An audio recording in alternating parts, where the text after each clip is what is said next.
नादिया बेटा मेरे पाँव दबा दो, पता नहीं पिंडलियाँ बहुत दर्द कर रही हैं मेरी। तुम रहने दो, मैं दबा देती हूँ। नहीं बेटा तू मेरे कंधे दबा दे, पता नहीं क्या हो गया है, बहुत दुख रहे हैं। अम्मा आप इतना काम ना किया करें ना, सारा सारा दिन कपड़े सीती रहती हैं तो जिस्म तो दुखेगा ही ना। तो क्या करूँ, 4 आदमियों का पेट कैसे भरेगा। आप भी अम्मा पता नहीं क्यों इतना परेशान होती हैं। अब तो माशाल्लाह हसन भी काम पर जाने लगा है। अल्लाह ने चाहा तो इंशाल्लाह बहुत जल्द सब कुछ ठीक हो जाएगा। तुम्हारे भाई को काम पे जाते हुए कितने दिन हुए हैं, जो पैसे लाता है किराया और बिलों में पूरे हो जाते हैं। अल्लाह बख्शे, तुम्हारे बाप के होते हुए मैंने तो ये कभी सोचा ही नहीं था जो करना पड़ रहा है। अम्मा अब्बू को भी जाने की बहुत जल्दी थी। बेटा ये तो अल्लाह के काम है, तुम फिक्र मत करो। अब तो तुम्हारा भाई भी कमाने लग गया है, इंशाल्लाह हमारे हालात सही हो जाएंगे। इंशाल्लाह।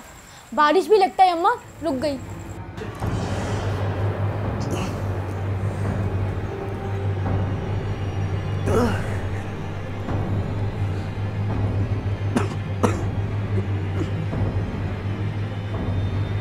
अम्मी भाई क्या हो गया इसे, ये क्यों चिल्ला रहा है। अम्मी अम्मी अम्मी क्या हुआ मेरा बच्चा, मेरा बच्चा क्या हुआ तुम्हें, क्या हुआ मेरी जान क्या हुआ। अम्मी बताओ। सीने में बहुत दर्द हो रहा है, सांस नहीं आ रही, बहुत तकलीफ हो रही है। कहीं बेटा तुमने बाहर से उल्टी सीधी चीजों तो नहीं खा ली। अम्मी कुछ नहीं खाया बाहर से। नादिया जाओ पानी लेके आओ जल्दी से मेरा बच्चा। बहुत तकलीफ हो रही है। क्या हो गया जल्दी आओ पानी लेके। अम्मी हाँ हमें इसको हॉस्पिटल लेकर जाना चाहिए। हाँ बेटा जल्दी से बुलाओ, जल्दी से किसी को बुला मेरे बच्चे को। मेरा बच्चा ठीक हो जाएगा, अभी डॉक्टर के पास लेके चलते।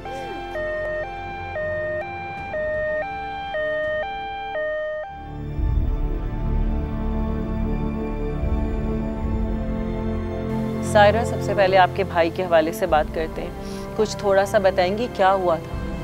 बस भाई का तो पता नहीं चला कि हमें क्या हुआ, अचानक इनका हुआ।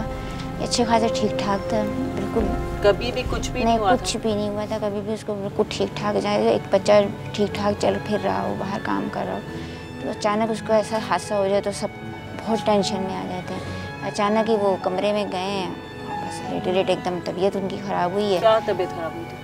घबराहट होने शुरू हो गई थी, घबराहट हो रही थी, अब बिल्कुल खामोश हो गया था। बस उसके बाद जब मैंने देखा तो मैं डर गई, घबरा गई, तो मैंने शोर मचाया। फिर वालदा वगैरह को सबको बुलाया कि भाई देखिए इसको क्या हो रहा है। तो जब उनको देखा तो पता लगा, समझ में नहीं आया, तो वो बेहोश होना शुरू हो गए थे। तो डॉक्टर वगैरह क्या आप लेके? हाँ लेके हॉस्पिटल। हम लोग फौरी तौर पर हॉस्पिटल हम लोगों ने उनको पहुँचाया, तो हॉस्पिटल यानी ले जाते ही रास्ते में उनका दम टूट गया था। तो आप थी, आपकी वालदा थी और आपकी बहन? जी हम लोग तीनों ही थे। तो हम लोग हॉस्पिटल लेकर गए, तो हॉस्पिटल में बोला कि इनको भी हार्ट अटैक हुआ है। कोई वजह बताई क्यों हुआ है? ये मतलब नेचुरली तौर पे हुआ है? नेचुरली तौर पे हुआ है जी, वरना पहले से कोई ऐसा कोई सिम्टम्स कुछ भी नहीं? कुछ भी नहीं था, माशाल्लाह ठीक ठाक था, अच्छा खासा और सेहतमंद भी था वो। तो यानी कुछ किसी को सोच भी नहीं सकता था कि उसकी इस तरह से डेथ हो जाएगी। तो जब जाहिर सी बात है हम नहीं परेशान हो गए थे, तो बाकी मोहल्ले वाले तो भी बहुत ही परेशान। जवान लड़का था, फिर बिल्कुल टेंशन में, बस जिस वजह से मेरी अम्मी भी बहुत ज़हनी तौर पर टेंशन में आ गई थी, बहुत परेशान हो गई थी। उसके बाद से आपका सरिया माश जो था, बेसिकली आप लोगों की जो अखराजात उठाता था वो आपका भाई था? जी भाई था। तो उसके अचानक गुजर जाने के बाद ये जिम्मेदारी आपकी वालदा पे आ गई जी। थोड़ा सा उसके हवाले से हमें बताइए। अम्मी जो थी मेरी, वो इतनी सिलाई विलाई करती थी, सिलाई विलाई का काम करती थी।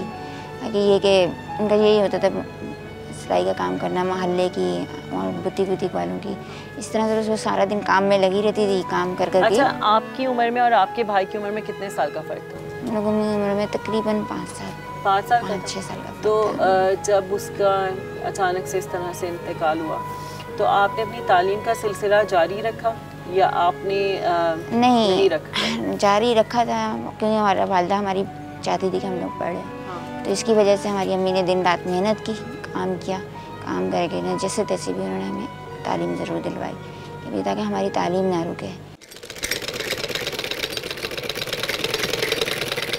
अरे कैसी हो रज़िया? मैं ठीक हूँ साजिदा, तुम कैसी हो? अस्सलाम वालेकुम खाला। वालेकुम अस्सलाम। जाओ खाला के लिए ना चाय बना के ले आओ। जी अम्मी। अरे क्या तुम मशीन आगे रख के हर वक्त अपनी आंखें फोड़ती रहती हो? कभी तो आराम कर लिया करो। साजिदा, जिसके ऊपर 3-3 बेटियों का बोझ होता है वो कैसे आराम कर सकती है? तू हाँ करे तो एक बोझ तो मैं हल्का कर सकती हूँ। कोई किसी का बोझ हल्का नहीं कर सकता, सबको अपना अपना बोझ खुद ही बर्दाश्त करना पड़ता है। मैं मजाक नहीं कर रही, मैं अपने राशिद का रिश्ता तेरी सायरा के लिए मांग रही हूँ। तू क्या कह रही है साजिदा? यकीन नहीं आ रहा ना? चुटकी काट। अरे मैं मजाक नहीं कर रही, मैं संजीदा हूँ। तू मेरे हालात तो जानती है ना साजिदा? तूने राशिद को तो देखा है, और सायरा तो मेरे सामने जवान हुई है, बस तू हाँ कर दे। वो मैं ना तो नहीं कर रही, लेकिन लड़की को देने के लिए मेरे पास तो कुछ भी नहीं है। अरे मांगता कौन है? तेरी सायरा मेरे बेटे की पसंद है, और जहेज का क्या करना? देख तू हाँ कर दे बस, मेरा बेटा खुश हो जाएगा। और वो तो वैसे भी तेरी बेटी को बहुत चाहता है, और तू इसकी फिक्र नहीं कर कि हमें कुछ चाहिए, हमें कुछ नहीं चाहिए।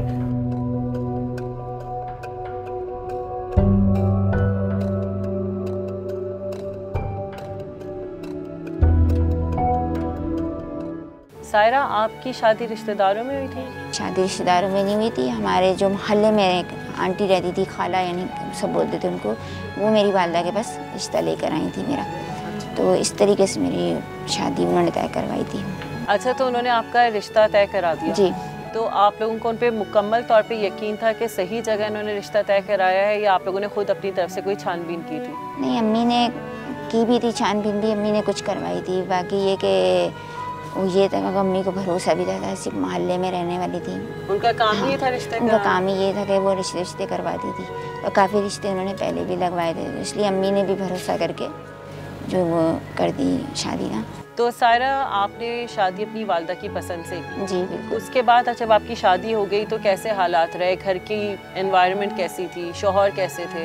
मैं शौहर तो मेरे बहुत अच्छे थे, लेकिन ये कि शादी के कुछ दिन तक तो सही रहा, चलता रहा, यानी हफ्ता 10 दिन तक तो सही रहा। उसके बाद जो है अंदाज़ा हो गया कि सास और नंद का रवैया जो है वो ठीक नहीं था मेरे साथ। शौहर आपके साथ? जी, शौहर सही थे, लेकिन ये था कि जब वो भी अपनी वालदा के साथ थे तो कभी कभार हो जाते थे कि वालदा के कहने पे आ जाते थे तो कुछ कर देते थे।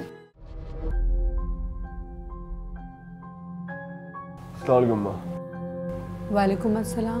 एक बात तो बता, तूने शादी करके हम पे एहसान कर दिया है? क्या हो गया अम्मा? तेरी बीवी जहेज में आटे का ट्रक नहीं लेकर आई है, सुबह उठ के काम पे जाया कर। अच्छा ठीक है, चला जाऊंगा ना। और तू बहू, तू भी सुबह उठ जाया कर। अब ये सारे घर का काम तुझे ही करना है, ये तुम्हारी अम्मा का घर नहीं है जो 12 बजे तक पड़ी सोती रहोगी। जी ठीक है अम्मी, मैं कल से जल्दी उठ जाया करूँगी। दूसरी बहू को देख, सुबह की उठी हुई है, अभी आराम करने भेजा है मैंने उसको। जी अम्मी, मैं कल से सुबह जल्दी उठकर सारा काम किया करूँगी। करना तो पड़ेगा, ट्रक भर के जहेज नहीं लाइयो जो शहजादियों की तरह सोती पड़ी रहो। चल जा, जाके काम कर, मेरे सर पे सवार हो गई।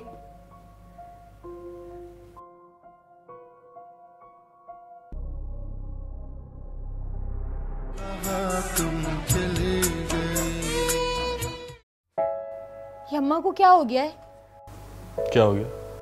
बात बात पर जहेज के ताने देती रहती हैं। तो देने दो ना, तुम्हारी छत पे क्या फर्क पड़ रहा है? तुम कौन सा लेने जा रही हो?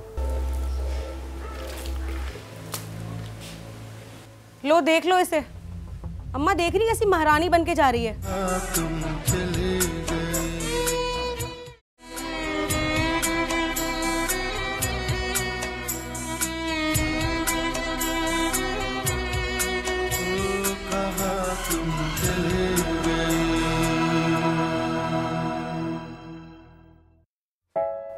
ये अम्मा को क्या हो गया है?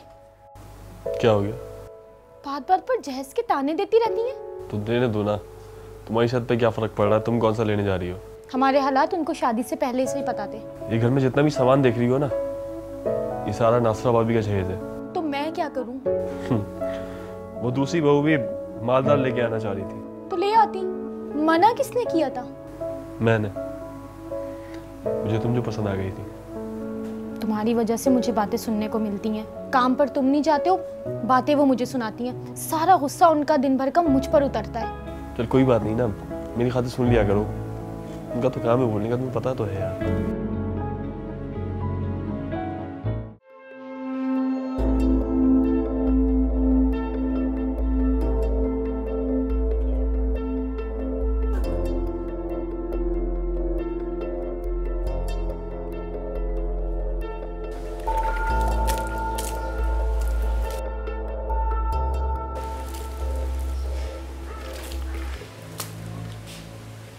लो देख लो इसे। अम्मा देख रही कैसी महारानी बन के जा रही है। ऐसा लगता है जैसे किसी मुकाबले हुस्न में जा रही है। मैडम दुल्हन इधर आ।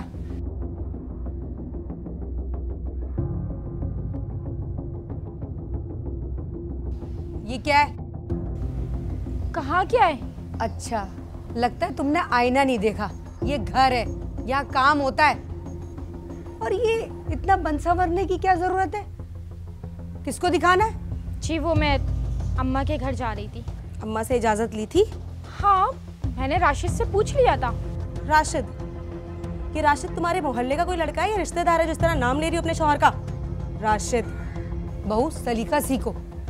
खानदानी लड़कियां शौहरों का नाम नहीं लेती हैं। अम्मा इस बेचारी को क्या पता खानदान का। इसको तो शायद अपने खानदान का भी नहीं पता। कान खोल कर सुन ले, इस घर में मेरा हुक्म चलता है, राशिद का नहीं। जी मैं आपके पास ही आ रही थी पूछने के लिए। मेकअप करके तैयार होके पूछने आ रही थी या बताने आ रही थी? जी आइंदा जाने से पहले पूछ लूंगी। जबकि तब देखी जाएगी। जाके कपड़े बदलो और असलियत पे आ जाओ। कोई जरूरत नहीं है कहीं जाने की। वो अम्मा मेरा इंतजार कर रही होंगी। मैंने आज उनको बोला था कि आज मैं आऊंगी। बस बहस करने की जरूरत नहीं है। अम्मा ने मना कर दिया ना, तो बात खत्म हो गई। इसका भी क्या कसूर? इसने कौन से शादी से पहले ऐसे कपड़े देखे? और यहाँ तो इसको रोज चाहिए। अम्मा रोटी तक तो होती नहीं थी इनके घर में, कपड़े बनाएंगे ये लोग। हमारा नसीब, ये दो जोड़ों में दुल्हन मिल गई। रूखी सूखी खाते थे मगर मोहब्बत भी थी और सुकून भी था। और ये सारी बातें आपको पहले पता थी ना अम्मी?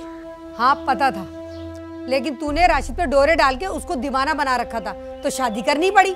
मैंने राशिद पर कोई डोरे नहीं डाले थे, उल्टा तुम आई थी रिश्ता लेकर मेरी अम्मा के पास। वाह भाई वाह, अम्मा देख रही कैसे जबान खुल गई इसके यहाँ आकर। बड़े छोटे की तमीज नहीं रही इसे। थी तमीज थी, लेकिन बड़े को भी कुछ ख्याल होना चाहिए कि छोटे से किस तरह से बात की जाती है। बकवास बंद कर और जो कहा है वो जाके कर।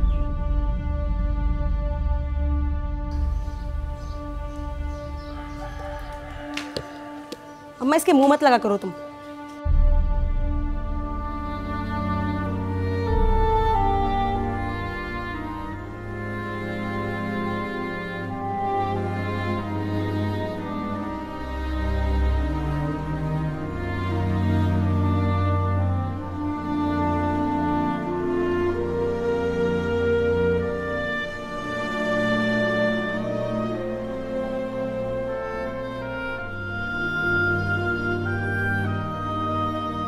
बाद में उन्होंने बहुत सी इस तरह की बातें की। काफ़ी यानी टेंशन, उनका रवैया इतना ज़्यादा ख़राब था। क्या करती थी? मकसद ये था कि शादी हुई है तो शादी के फ़ौरन बाद ही यानी 10 दिन के बाद ही उन्होंने मुझे बोल दिया भाई आपने अपनी वालदा से, अपनी भाई से, बहन से, किसी से भी नहीं मिलना। इस पर मैंने अपने शौहर को भी बोला। अच्छा, तो उन्होंने क्या कहा? हाँ, उन्होंने भी काफ़ी समझाने की कोशिश की तो नहीं मानी। अब वो ये होता था कि भाई मेरा घर से निकलने में भी पाबंदी होती थी। अम्मा गर्मियों के कपड़े तो बनवा लो। अरे राशिद कुछ कमा के लाए तो मैं बनाऊं, मैं भी तुम्हारे भी बनाऊं। हाँ, उनके आसरे पे रहे ना तो बन गए कपड़े। हाँ। वालेकुम सलाम। राशिद ये क्या है तेरे हाथ में, दिखा। कुछ नहीं मम्मा। ला मुझे दे।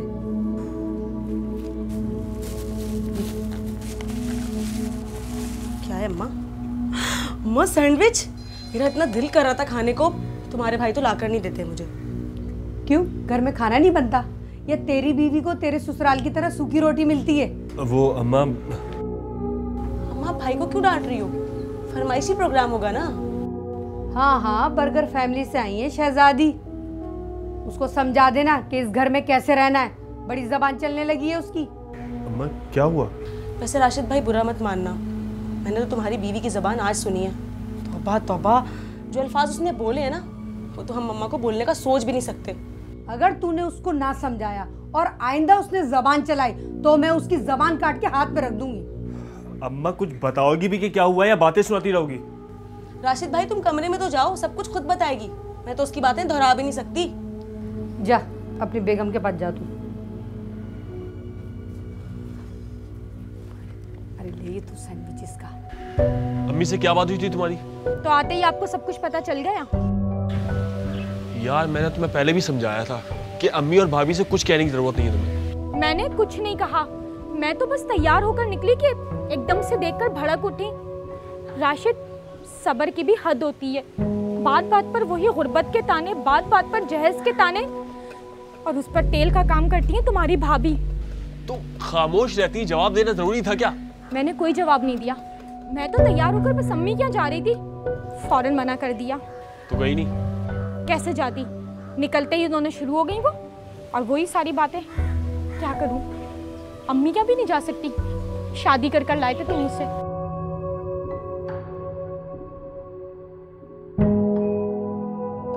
तू तो कल आने का बोल रही थी।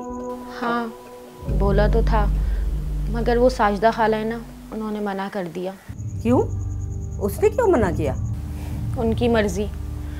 उनका कहना है कि मुझसे पूछे बगैर तैयार क्यों हो गई। बेटा, ससुराल में सर्दी गर्मी होती रहती है, बर्दाश्त कर लिया करो।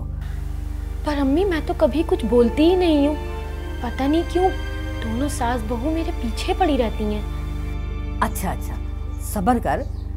मैं 2-3 दिन बाद तुम्हारे ससुराल आ जाऊंगी, फिर तुम्हारी सास से भी बात कर लूंगी। शादी करके दी है, कोई बेचा नहीं है। उस वक्त तो बड़ी मीठी बनी हुई थी। वो तो एहसान जता रही हैं बात बात पर, शादी करके।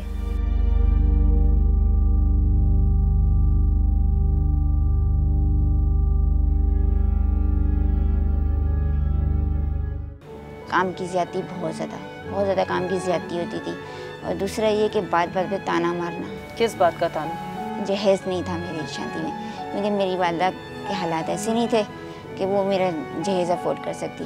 मैं बगैर जहेज़ के आई थी, तो इसकी वजह से मुझे बहुत जलील होना पड़ा, बहुत सुननी भी पड़ी। ये कपड़े तक की बात सुननी पड़ी थी, ये पहनने के लिए कपड़ा नहीं, तो उसके तक के लिए जलील किया। मेरी वालदा को भी किया और मुझे भी किया, बहुत। यानी बात बात पे कदम कदम पे करना। कोई अकल शऊर है कि नहीं? अम्मी मेरी तबीयत बहुत ख़राब हो रही है। ये बहाने किसी और को सुनाना। तू कोई अनोखा काम करने नहीं चली? हाँ क्या हुआ? आपको कोई स्मेल आ रही है? हाँ ये तो गैस की स्मेल है। तुम चले गए।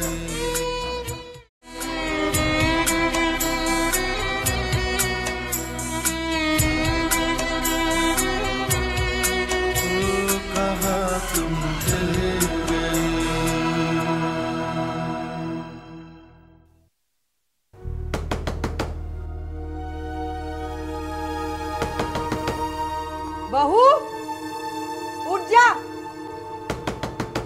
बहू, अरे मर गई क्या? नेस्ती के मारों ने पूरे घर में नेस्ती फैलाई हुई। बहू उठ जा।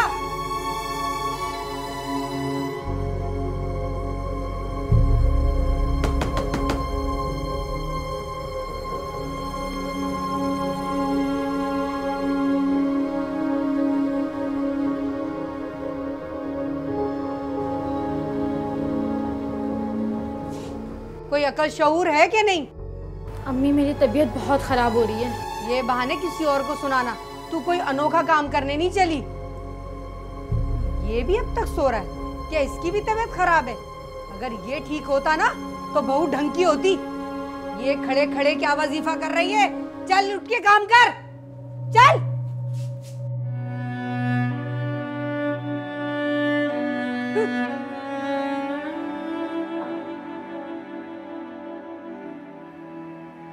तो आपको जिस्मानी चोट आई थी? बहुत चोटें आई, चोट के आई थी कि मैं आज तक उस बीमारी में बतला हूँ। मेरी रीढ़ की हड्डी फ्रैक्चर हो गई थी। तो आपके शौहर को नहीं पता था? शौहर को पता लगा था, उसके बाद ही मेरे शौहर लेके मुझे अलग हो गए थे। मेरी इतनी कंडीशन ख़राब हो गई थी, फिर भी उन्होंने मेरे शौहर के मैंने कहने पे मैं 1 महीना उनके घर में रुकी, लेकिन उन्होंने फिर भी मुझे इतना यानी मेरे साथ जुल्म किया, इतना जलील मुझे किया। यानी फिर यानी मेरे शौहर अलग भी हो गए। फिर 1-1.5 महीना हम लोग रहे। ऐसी बात है, हालात आपको पता है इजाज़त नहीं देते, इतनी कमाई नहीं, किराया किस तरह से निकालें, किस तरह खाएं। फिर हम लोगों ने रिक्वेस्ट कर कर आके, मैंने खुद यानी मेरी कोई गलती नहीं थी, फिर भी उसके बावजूद भी मैंने माफ़ी मांगी। बोला भाई नहीं अम्मी, हम लोग अलग रह सकते नहीं, अफोर्ड कर सकते। अच्छा, तो आप ये कह रही हैं कि अगर आपने अलग होने की कोशिश भी की तो क्योंकि आपके हालात आपको इजाज़त नहीं देते थे, पैसे नहीं होते थे, इस वजह से आप वापस अपनी सास के साथ मूव कर गए? हाँ, फिर मैं वापस मूव कर गई। जब आपने माफ़ी मांगी, सब कुछ कर दिया, तो उन्होंने अपना दिल साफ किया या नहीं? नहीं किया।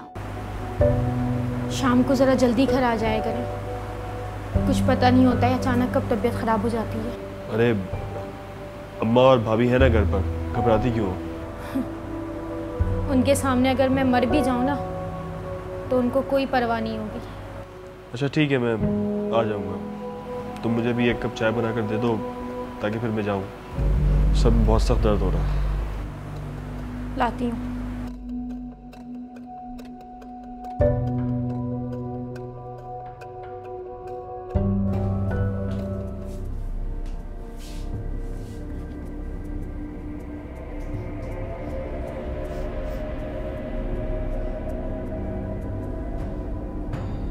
राशिद, राशिद जरा जल्दी आइए। क्या हुआ? हाँ क्या हुआ? आपको कोई स्मेल आ रही है? हाँ, ये तो गैस की स्मेल है। ये चूल्हा जो खुला हुआ है, शायद कोई बंद करना भूल गया होगा। आप अभी भी यही कहेंगे कि कोई भूलकर खुले हुए छोड़ गया? न जाने आपको मेरी बात कब समझ आएगी।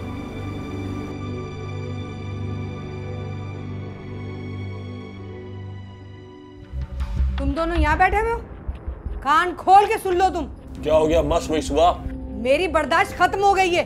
अपनी बीवी को लेके यहाँ से जा। मैं कहाँ ले जाऊँ? अरे जहाँ तेरा दिल चाह रहा वहाँ जा, मैंने कोई ठेका नहीं ले रखा। और अब मैं तेरी बीवी के साथ नहीं रह सकती।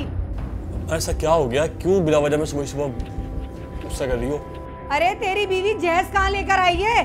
2 कपड़ों में आई है। अगर मैंने कह दिया था तो इसका मतलब ये तो नहीं था ना कि उसकी अम्मा 2 ही कपड़ों में भेज दे। हैं? कोई दुनियादारी भी कोई चीज होती है? नहीं, वो भी ना हुई इनसे। डूब के मर जाओ दोनों। अरे तुम परेशान नहीं, मैं बात करता हूँ।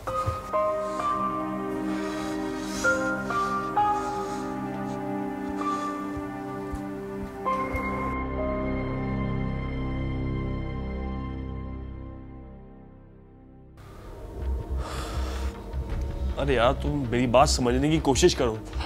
किराए का मकान इतनी आसानी से नहीं मिलता, और फिर खर्चे कहाँ से चलेंगे? चल जाएगा, अल्लाह ने चाहा तो खर्चा भी पूरा हो जाएगा। और मैं भी कहीं छोटी मोटी कोई नौकरी कर लूंगी। तुम क्या कर लोगी?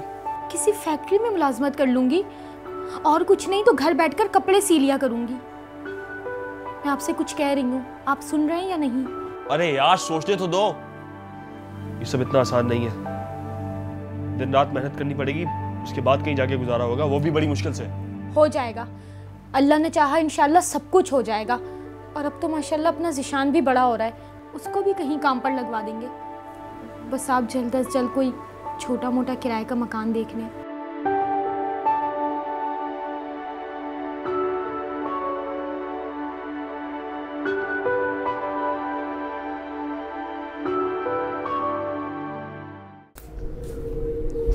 अरे आज आप लोग इतनी जल्दी आ गए, खाना लगाऊं? नहीं, भूख नहीं लग रही। पैसे नहीं मिले क्या?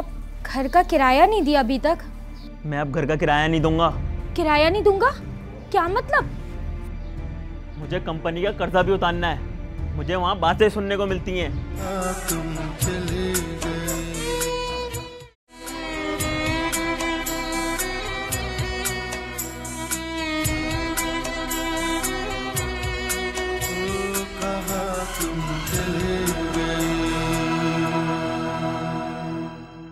अच्छा सायरा, आप तंग आकर अपने नए घर में शिफ्ट हो गई, उसके बाद हालात में बेहतरी आई?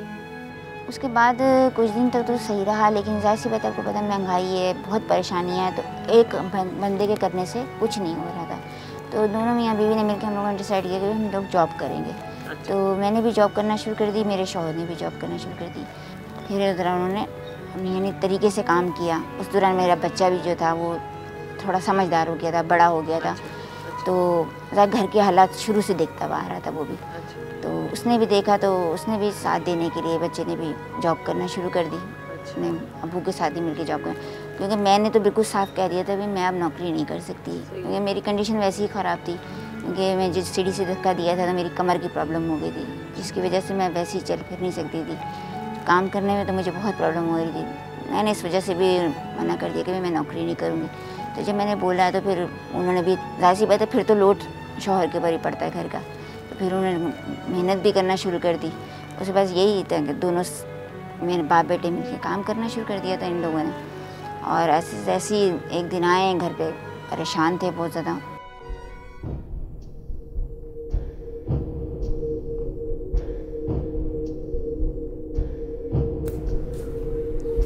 अरे आज आप लोग इतनी जल्दी आ गए, खाना लगाऊं?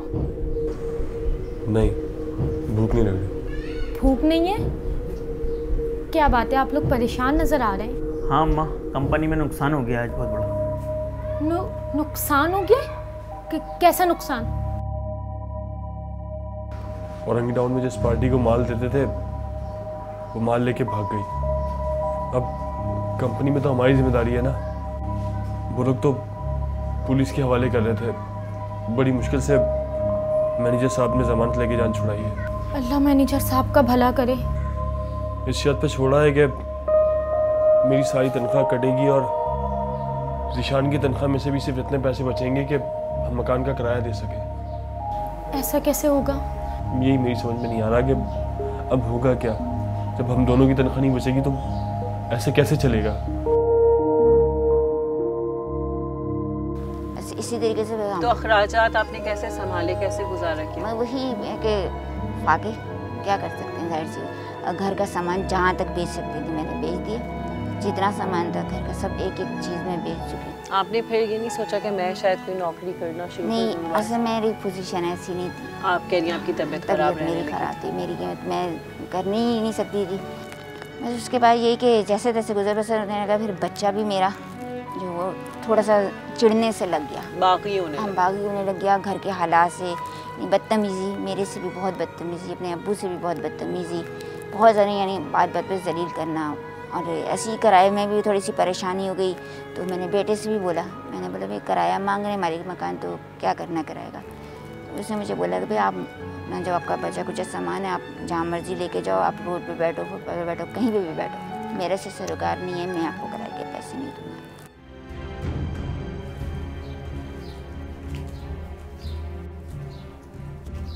ज़िशान बेटा, क्या बात है, पैसे नहीं मिले क्या?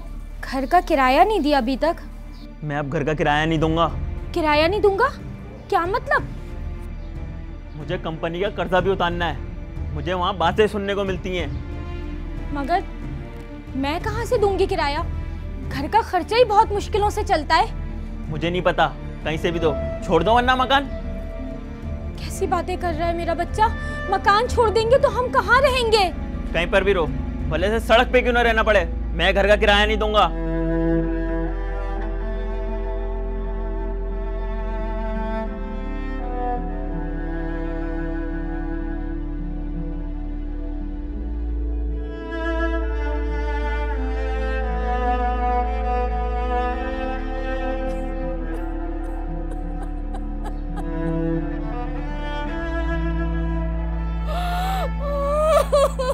अच्छा, जब बच्चे ने आपके साथ ऐसा रवैया अख्तियार किया और अपने वालिद के साथ भी इसने यही एटीट्यूड रखा, तो फिर उसके बाद क्या वो आपके साथ ही रहता रहा या उसने नौकरी छोड़ दी या जारी रखी? क्या किया? नौकरी उनकी जारी है, लेकिन वो जो है ना अपनी दादी के घर चले गए।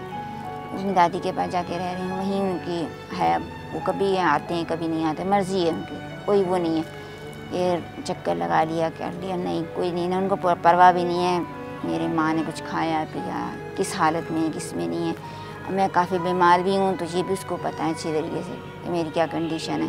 लेकिन उसके बावजूद भी कभी उसने फ़ोन करके भी नहीं खैरियत पूछी कि भाई अम्मी आपके क्या हालत है, क्या नहीं है। सब चीज़ें उसको पता है कि घर में तो अब बिल्कुल एक पाई पैसा नहीं है, बिल्कुल भी नहीं है, कुछ भी नहीं है। तो ये किस तरीके से खाएंगी, क्या करेंगी, ये भी उसने कभी खारिज नहीं किया, पूछा भी नहीं आज तक मुझे। फ़ोन करके इंसान पूछ ले तो चलो, आप ना भी बच्चा देना तो कोई वो नहीं होता, लेकिन एक फ़ोन करके मिलने तो आ जाए ना, ये भी एक बड़ी बात होती है।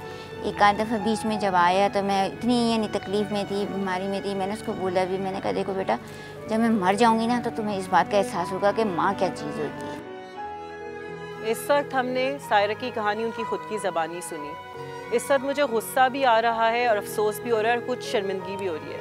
अफसोस इस बात पे हो रहा है कि पैसा ना होने की वजह से एक बेटा अपनी माँ को छोड़ सकता है, जहेज़ ना होने की वजह से उस औरत पे तशद्दुद हो सकता है, और इस हद तक तशद्दुद हो सकता है कि उसको कोयले पे चलाया जाए। मतलब ये सोचकर सिवाय शर्मिंदगी के, अफसोस के और रोना आने के कुछ और अल्फाज इस्तेमाल नहीं किए जा सकते। मुझे हैरत इस बात पे है कि वो लड़की सिर्फ जहेज़ नहीं लेके गई या उनकी बिरादरी की नहीं थी, इस वजह से उसके साथ ये सारा सलूक हुआ। हमारा मज़हब इस बात की इजाज़त देता है कि वालिदैन अपनी बेटी को जो हैसियत हो उसके मुताबिक थोड़ा बहुत दे दें, लेकिन उसको हमारे माशरे ने एक लानत बना दिया है। उसकी वजह से तशद्दुद हो रहा है, उसकी वजह से ताने दिए जा रहे हैं, उसकी वजह से सायरा जैसी बच्चियाँ कोयलों पे चल रही हैं। मतलब कहीं तो इंसान का ज़मीर जागे और उसको कुछ होश आए, और ये सारी जो मटीरियलिज़म है और जो चीज़ों के पीछे भागने की दौड़ है या पैसे की हवस है, ये किसी तरह ख़त्म हो जाए और इंसान को इंसान समझ के ट्रीट कीजिए, खुदा का वास्ता। और मेरी आपसे रिक्वेस्ट है कि सायरा के लिए दुआ कीजिए, और दुआ कीजिए कि उसका बेटा ये प्रोग्राम देख ले और उसको थोड़ा सा रहम आ जाए और वो अपनी माँ से आके मिल ले। शुक्रिया। मोहब्बतों की सज़ा बेमिसाल दी उसने, उदास रहने की आदत सी डाल दी उसने। मेरे बदन पे वो जब अपने ज़ख्म देख चुका तो जानबूझकर कांटों की शाल दी उसने।